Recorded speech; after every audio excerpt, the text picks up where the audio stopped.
Welcome to The Explainer. Today we are diving deep into the conflicts of Onyx Storm. And look, this isn't just one straightforward war. It's actually more like three wars all being fought at the exact same time.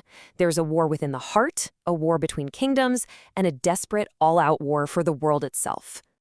Okay, let's just start with this, but this one, Chilling Exchange, really sets the stage for everything. It drops us right into the middle of the story's most painful conflict, a bond of trust that's now being poisoned by this dark transformation. You know, this isn't just about magic.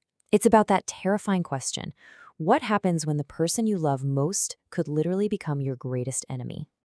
And that brings us to our first front. Because for all the dragons and battles, at its heart, this is a deeply personal story. It's about love under what feels like completely impossible pressure.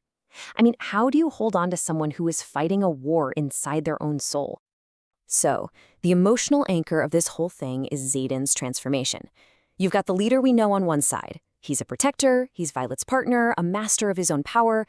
But then there's this other side emerging, a terrifying new entity that's an uncontrollable force, a potential threat to everyone he loves, and a slave to these dark instincts he just can't control. And this internal war? Well, it has these devastating ripples outwards. His best friends, Bodhi and Garrick, feel like they have to stand guard outside his door. His protective instincts, once so noble, now cause him to completely lose control. And maybe worst of all, his own magic is now a danger to Violet, which creates this huge gap between them and the very world he's trying to save.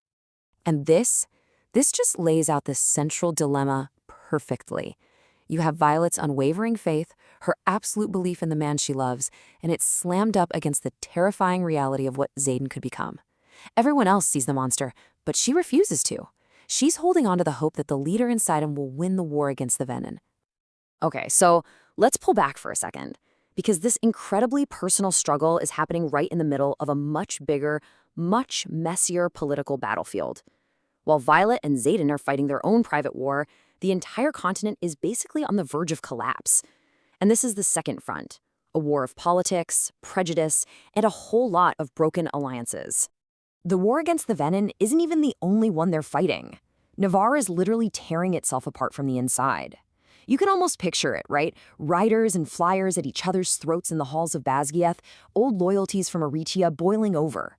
And then there's this furious debate about whether to open the borders to save refugees, even if it means their own people might starve.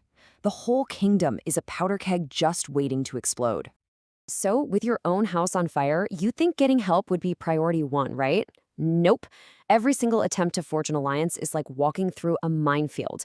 Porum Eliel is paralyzed by distrust thanks to a history of betrayal. Devarelli's king wants an impossible price because he's deeply suspicious. Unbrail demands a trial by combat just to get a meeting. And Hadatus tests its visitors with actual poison. Basically, every potential handshake could be hiding a dagger.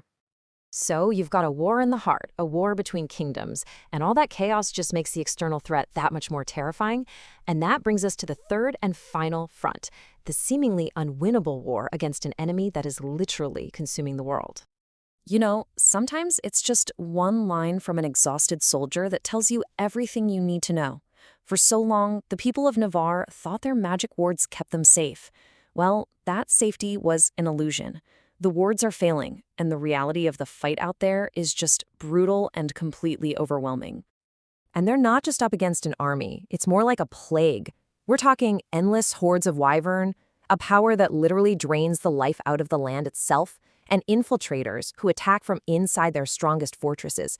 They're losing good people, like Aura and Traeger, not in some epic clash, but in sudden, vicious ambushes they never even see coming. So, what do you do when you're fighting a war on three fronts and losing on all of them? You throw the rulebook out the window. You have to start a desperate search for a miracle, for some piece of forgotten lore that can actually turn the tide. And this is the question that just hangs over everything. When brute force is not enough, when your enemy is infinite and your resources are running out, what's the move? You have to change the rules of the game. You have to find a completely different way to win, and that forces them to look way beyond traditional warfare.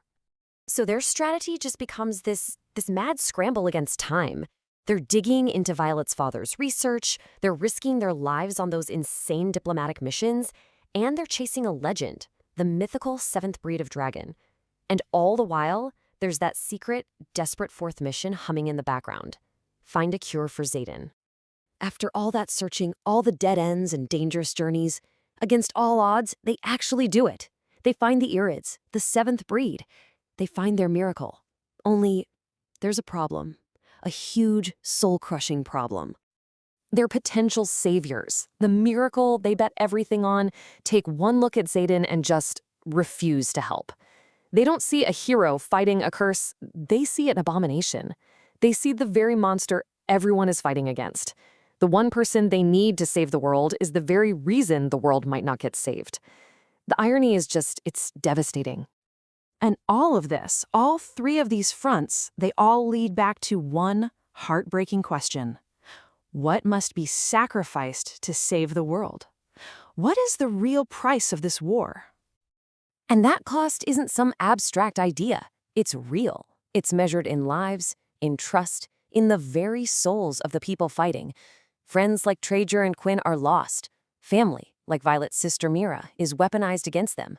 And leaders like Xaden are not only fighting an inner demon, but are being publicly branded as villains, framed for crimes they didn't commit. So in the end, it all just boils down to this impossible choice for Violet. Her mission, her duty, is to save the continent, to unite everyone against the Venom. But her heart, her entire being, is devoted to saving Xaden from becoming one. How do you rally the world against a common enemy when the person you love most is seen as that enemy? And that's where the story leaves us, right on the edge of that question. It really forces us to ask, if a world is saved by monstrous means, is it even a world worth saving at all? What good is winning a war if you lose your soul and the person who holds it in the process?